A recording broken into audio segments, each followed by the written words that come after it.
محلے کے اور گاؤں کے لڑکے آپ کے گھر میں آتے ہیں، آپ اپنی بیٹی سے کہتے اندر چلی جائیں، بیٹی سے کہتے پردہ کر، یہ گاؤں کا لڑکا ہے، محلے کا لڑکا ہے، بہت اچھی بات ہے۔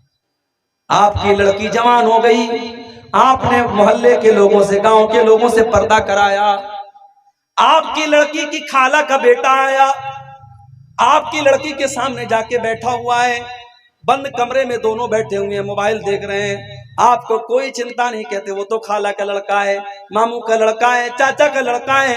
میرے پیارے ساتھیوں، کان کھول کر کے سن لو، جس طریقے سے اپنی جوان بیٹیوں کو اپنے گاؤں کے بچوں سے بچاتے ہو، اس کی خالہ کے لڑکے سے بھی بچاؤ، اس کے ماموں کے لڑکے سے بھی بچاؤ، اس کے چاچا کے لڑکے سے بھی بچاؤ، کیونکہ یہ رشتہ دار آپ کی بیٹی کے لیے غیر محرم ہے، اور غیر محرم سے آپ کی جوان بیٹی کو پردہ کرنا ہے۔ آپ کے گھر میں اگر دیور اور بھابھی کے بیچ میں پردہ نہیں ہو رہا ہے تو دیور اور بھابھی کے بیچ میں بھی پردہ ہونا چاہیے۔ اگر دیور جوان ہے، اگر دیور بڑا ہے، بھابھی سے دیور سے ہنسی مذاق ہو رہا ہے، بےہودہ اور ولگر باتیں ہو رہی ہیں، یاد رکھو میرے بھائیوں، دیور بھابھی کے بیچ میں یہ اس طریقے کی باتیں حرام ہیں، غلط ہے، ناجائز ہیں۔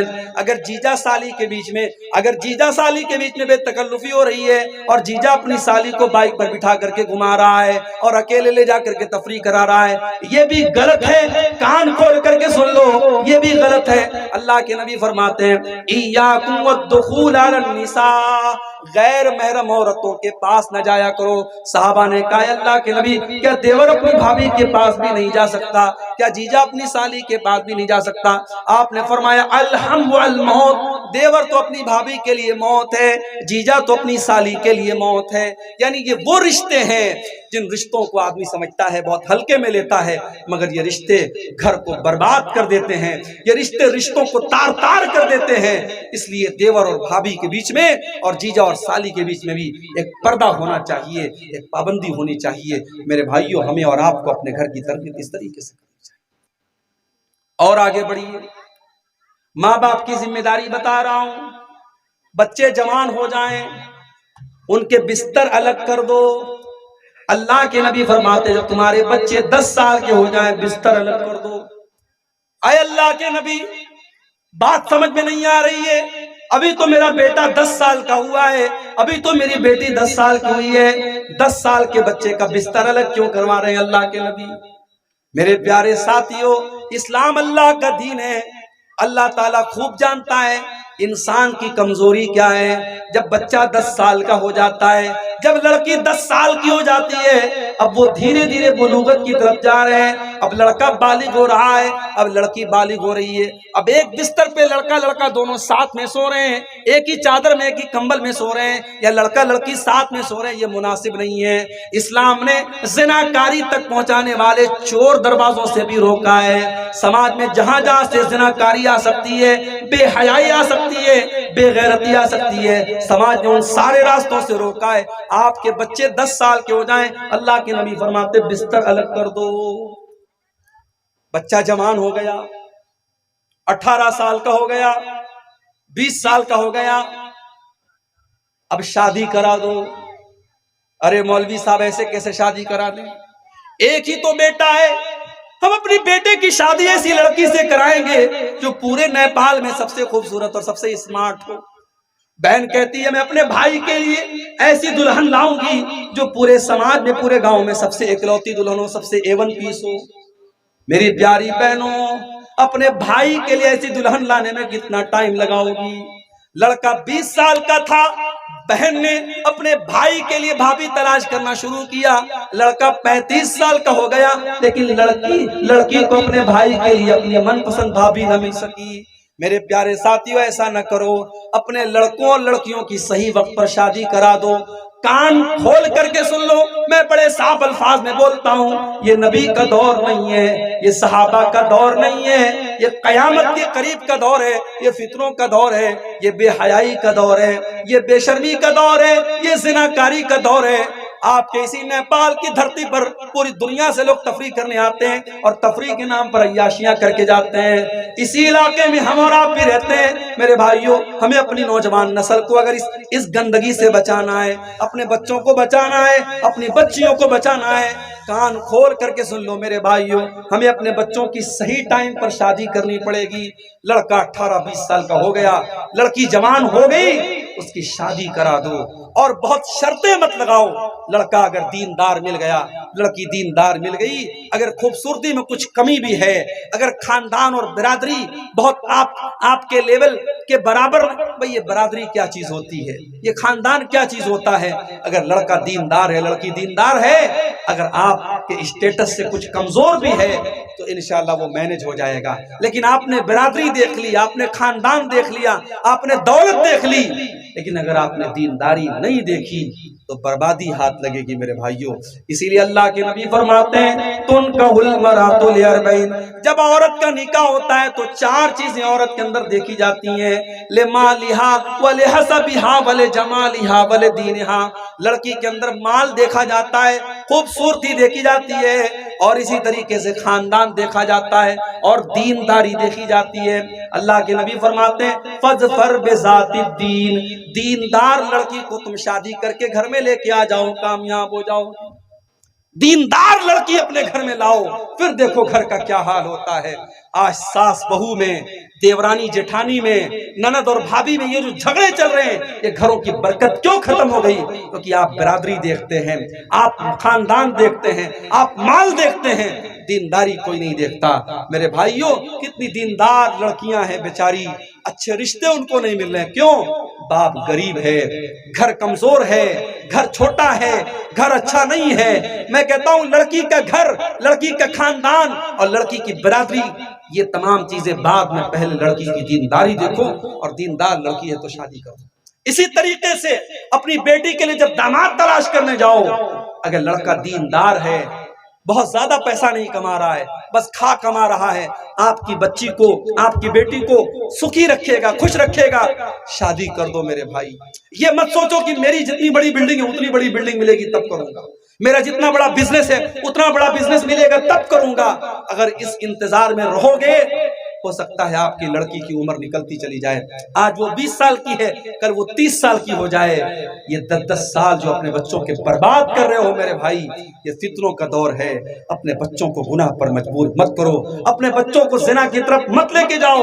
اللہ کے نبی فرماتے ہیں اذا خطب الیکم ممن ترضون دینہ وخلقہ فزوجوہ، جب تمہارے لڑکوں کے لیے، جب تمہاری لڑکیوں کے لیے ایسا رشتہ آ جائے، لڑکا دیندار ہے، لڑکا بااخلاق ہے، اپنی لڑکیوں کی شادی کر دو۔ ایسا اگر تم نہیں کرو گے تکن فتنۃ فی الارض وفساد عریض، تو زمین کے اندر فتنہ پھیل جائے گا، فساد پھیل جائے گا۔ دینداری کی بنیاد پر آپ رشتہ کر دو، اپنے لڑکوں اور لڑکیوں کی صحیح ٹائم پر شادی کرو، شادی میں دیر نہ کرو۔ اور اسی طریقے سے باپ کی ایک ذمہ داری یہ بھی ہے میرے بھائی کہ اپنی اولاد کے ساتھ انصاف کرے۔ 4 بیٹے ہیں تو چاروں کو اگر کوئی چیز دے رہا ہے تو چاروں کو دے، ایسا نہ کرے کہ ایک کو دے رہا ہے 3 کو نہیں دے رہا ہے، 3 کو دے رہا ہے 1 کو نہیں دے رہا ہے۔ اگر ایسی نا انصافی باپ کر رہا ہے، اللہ کیا اس کی گردن پھنسنے والی ہے، وہ تیار ہے۔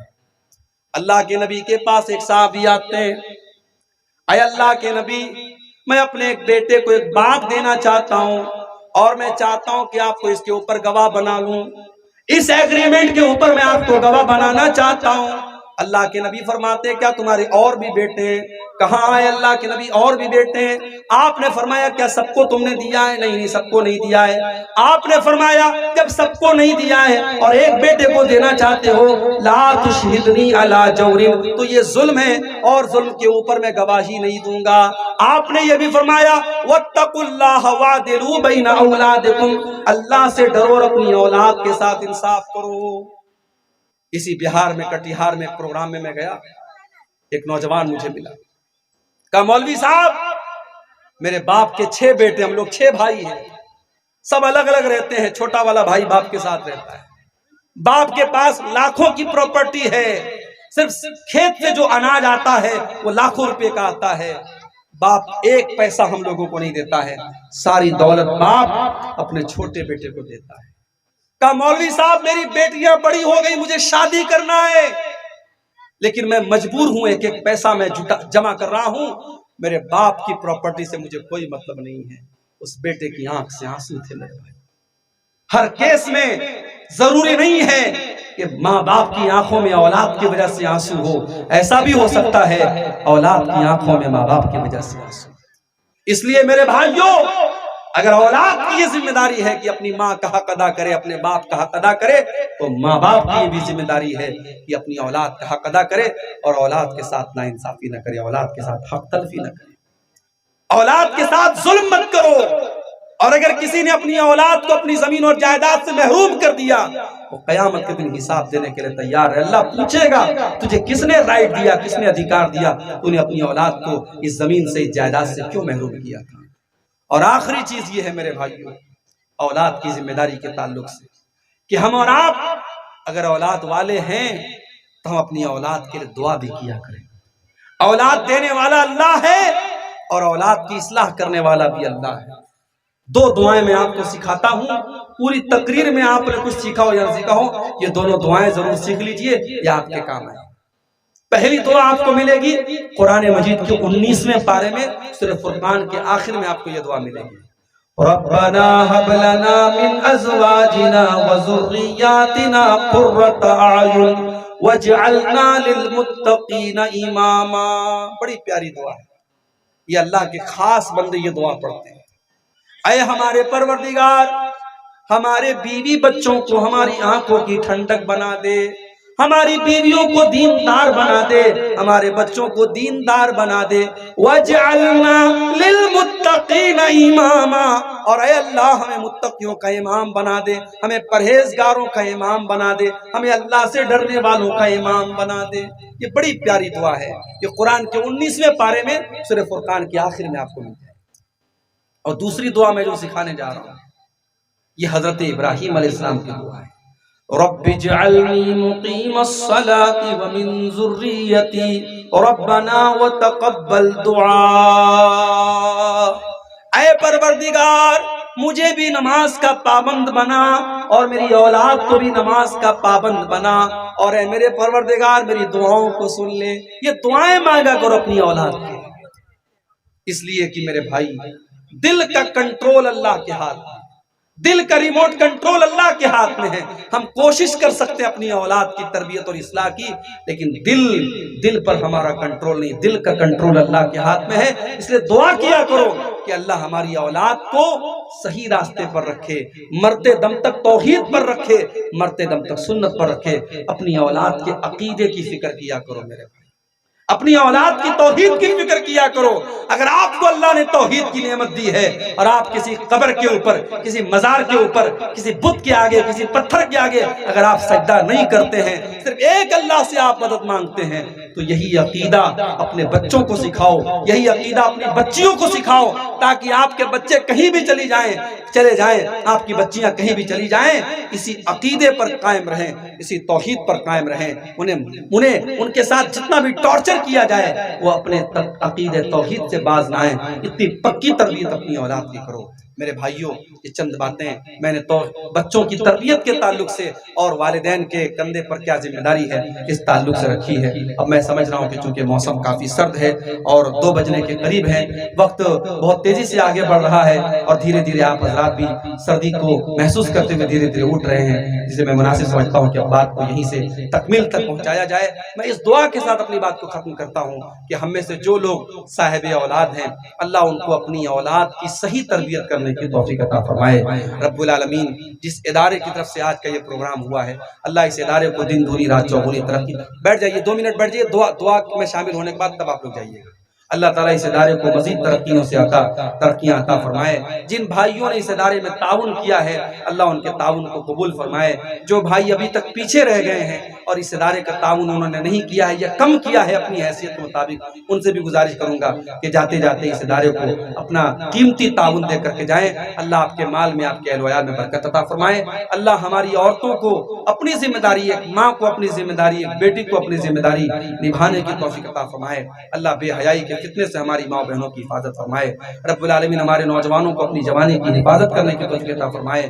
اللہ تعالی ہمارے اس پروگرام میں بیٹھنے کو، ہمارے جمع ہونے کو، ہمارے سننے سنانے کو اللہ تعالی قبول فرمائے۔ اللہ تعالی ہمیں سے جو بیمار ہیں ان کو شفاء کامل عاجل عطا فرمائے، جو روزی روٹی سے پریشان ہیں اللہ ان کے کاروبار میں برکت نصیب فرمائے۔ اللہ ہمارے اس ملک کی حفاظت فرمائے، ہمارے اس نیپال میں جہاں اس وقت ہم لوگ بیٹھے ہیں، اللہ اس ملک کو اللہ تعالی نظر بد سے محفوظ رکھے، اور ہم یہاں کے تمام مسلمانوں کو پوری آزادی اور اختیار کے ساتھ اپنے دین پر چلنے کی اور دین پر عمل کرنے کی توفیق عطا فرمائے۔ رب العالمین ہمیں حاسدین کے حسد سے، ظالموں کے ظلم سے اور شریروں کے شر سے محفوظ رکھے، آمین۔ ربنا تقبل منا انك انت السميع العليم وتب علينا انك انت التواب الرحيم، وصلى الله تعالى على نبينا محمد وعلى اله وصحبه اجمعين، والسلام عليكم ورحمة الله وبركاته۔